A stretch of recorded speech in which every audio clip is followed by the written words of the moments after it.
Thank you for everyone who's joining me. And yes, definitely let your friends know this is something that we all need. We all need to breathe. So once again, another episode of the Breath of Fire Circle Wednesday with none other than Breath Master Aaron Motley, your global community elder, bringing you the info so that you can get more of yourself.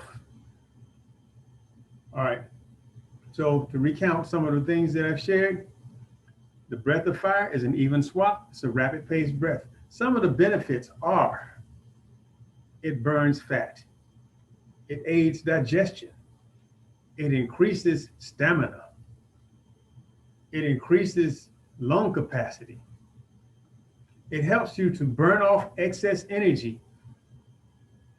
If you're coming out of a scenario and you can't just calm down, one of the things I suggest is that you catch up with the pace of your heart and your anxiety. If you have anxiety, you're in a space where you can't just can't breathe. You can't catch up with your breath. As they say, you can't catch your breath. I'm going to say this. What the issue is you haven't caught up with your breath because you're doing a lot of shallow, rapid breathing. I just, it just caught me out of the blue. I don't know what happened. I can't breathe.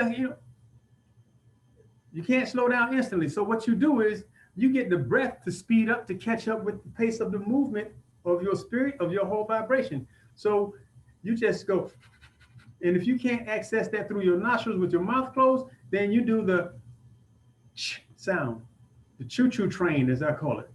So you increase the pace of the breath through your mouth. If you can't do the breath of fire with the, you do the ch, ch, ch. So if you're frantic and you're going and it's like you just can't catch up, you can't slow down, catch up with that adrenaline with your breath.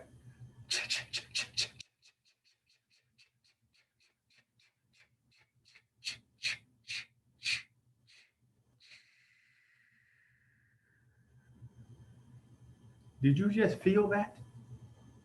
Did you just feel the energy was high? And as I caught up with it, I slowed it down and then I just leveled it out. This is a tool, a very dynamic tool for you to utilize in a moment of heightened stress.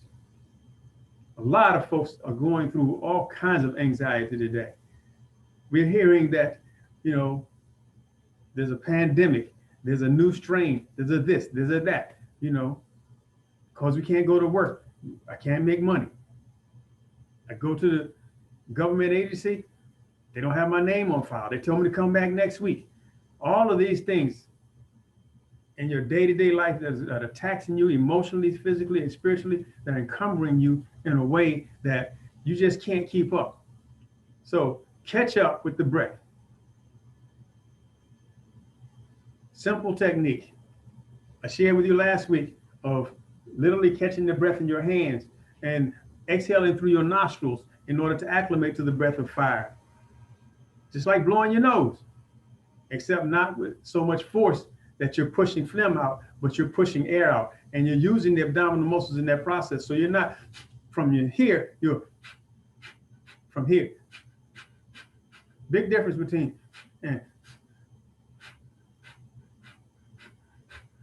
So blow your nose. If you got a tissue, if you have something up in there that needs to come out, get some tissue. Put that tissue up there. And instead of putting it right up there to your nostrils, bring it out. Remember, you're not trying to blow snot out, but if there is phlegm, you want to catch it, so hold your tissue right here. This far. Now, when you're exhaling with intensity, You can feel it out here. Well, you may have to open your hands because the nostrils are flaring out. So if you're blowing straight, you may not feel it if your hands are directly in front of you at a distance. The further away from your body that you hold your hands, the wider you have to spread them because the nostrils are going to send them out there. At least my nose will. Maybe yours is different. Maybe you got one of those little narrow noses. I don't know. Hey, work with what you got, right? Let me say hey to some folks. Thank you all for joining. So, hands right here. We're going to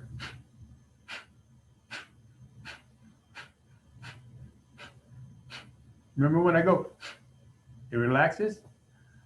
And when it relaxes, it automatically pulls air in. Every time you exhale with a little bit of force, you engage the abdominal muscles.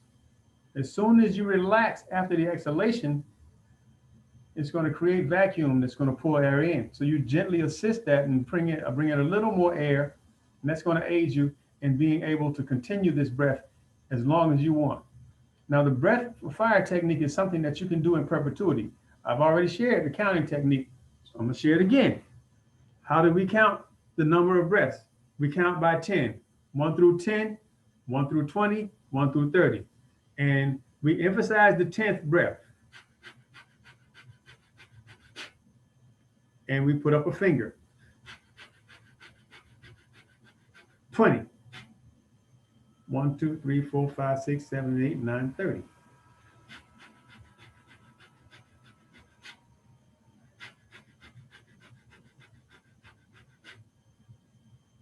That's how we count. And we can, as long as we're doing an even swap, we can do this breath in perpetuity. Now, I'm going to go all the way back to the beginning. What I shared with you, if you're breathing up here, you're doing shallow breathing. You're doing already accustomed to doing short, rapid breaths, but you're not doing them with the fullness because you haven't practiced any deep breathing. A lot of people are shallow breathing. They're not doing breath of fire, though, because they're not bringing heat down here. They're just bringing stress up here. You sit by them on the bus, you hear the folk. You see them, their upward bodies moving.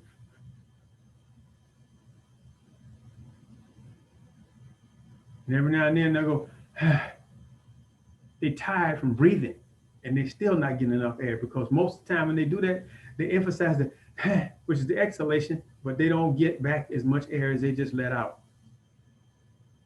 Good afternoon. It's Vicky. Inspired One. Law Cobra. Welcome, welcome, welcome. So, we want to emphasize using the abdominal muscles. We want to emphasize the even swap. What happens when you inhale more than you exhale? You go.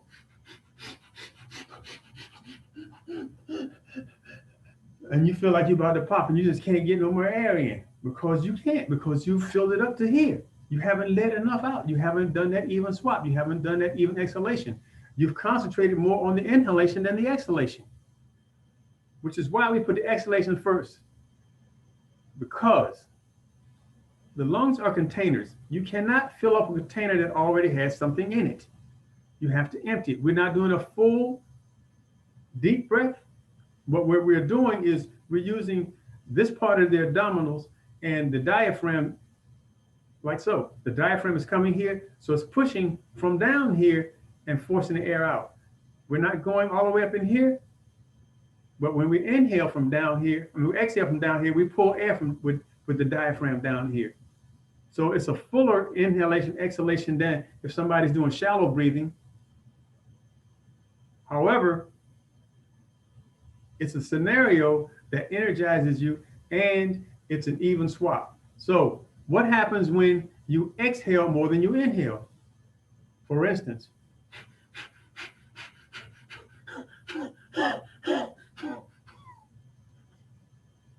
and it's like, I can't exhale anymore.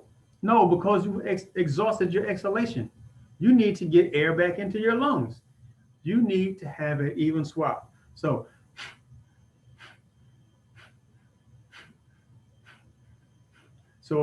practice the even swap, then build the speed. Using the technique of blowing your nose. is a good way to get there in a reasonable amount of time.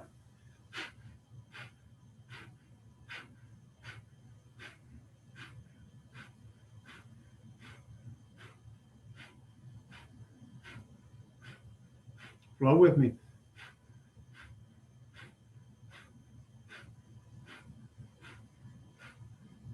Let's pick it up a bit.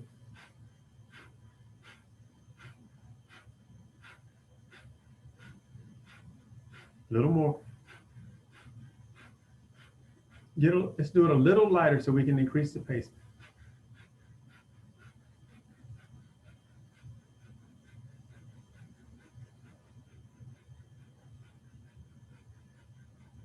Slow it down.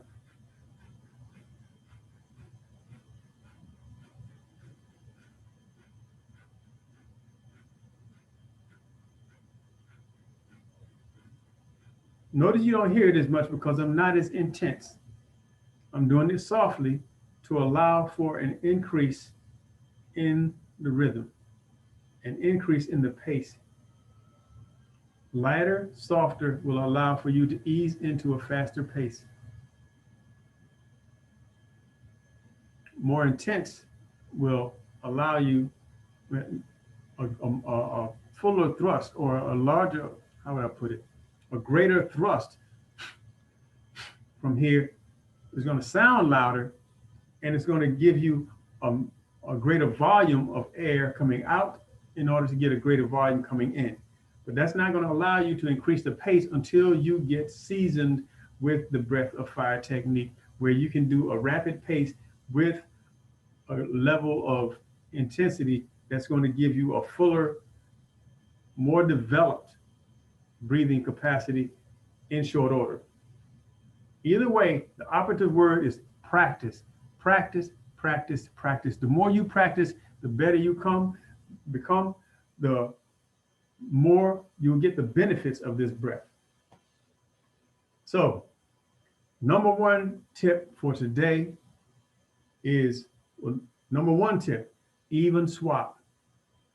Do not inhale more than you exhale. Do not exhale more than you inhale. Even swap. Number two, the blow in your nose.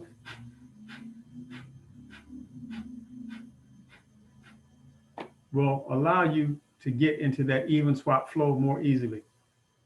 Number three, the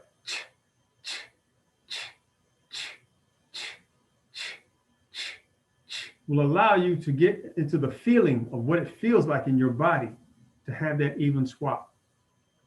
And the once you relax, is going to help you pull in air more evenly. Number four, catch up with your breath. I started with that in the beginning because coming on, a lot of folks are trying to scramble and get themselves together to get here on time, including myself. So a lot of times we got heightened adrenaline. Sometimes we have to catch up with that adrenaline flow in order to calm it down. So we're going to end with this. Once more, catch up with that breath. If you got to go,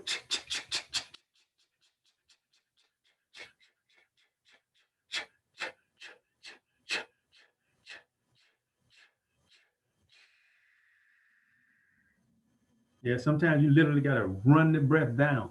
So however you do it, if you want to do it just like I did with the motion of running to get some muscle action going and then slow it down, great.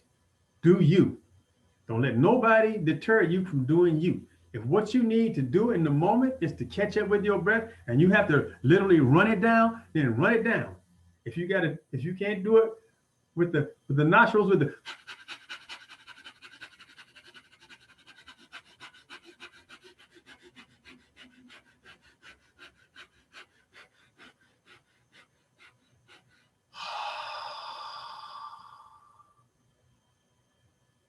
then do it with the sound vibration of the last syllable of the letter H, that ch sound, that ch, ch, ch, ch, ch, ch.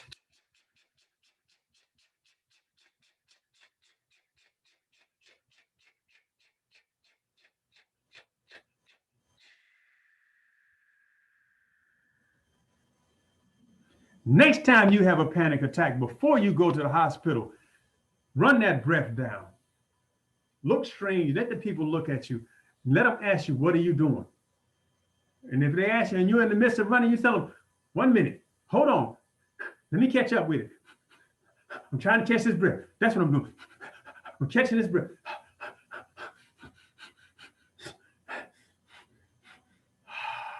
I caught my breath. Now I can answer you. What I was doing was I was catching my breath so I can get rid of this anxiety. I was in the middle of a panic attack. What you just witnessed was me catching my breath, literally, physically, figuratively, me catching my breath so I could end that panic attack. The last time I went to the hospital and sat in the waiting room for half an hour, whatever, thinking I had a heart attack, and by the time they got to me, I was relaxed a bit. They told me that all I did was have a panic attack. So I'm going to use this technique so that I don't have to go to the hospital and waste my time and get charged $1,000 for them to tell me that what I know now is I just literally couldn't catch up with my breath, that it was running ahead of me. Now I can catch up with my breath. Use this technique. Thank you all for joining me today. Share this with your friends, family, and loved ones that you know are going through all kinds of anxiety, stress, and all kinds of mess. Help them. Help me, help you, help them, and you. Peace and blessings. Breath Master Aaron Motley here, your global community elder. Signing out. See you all next time. I look forward to seeing as many of you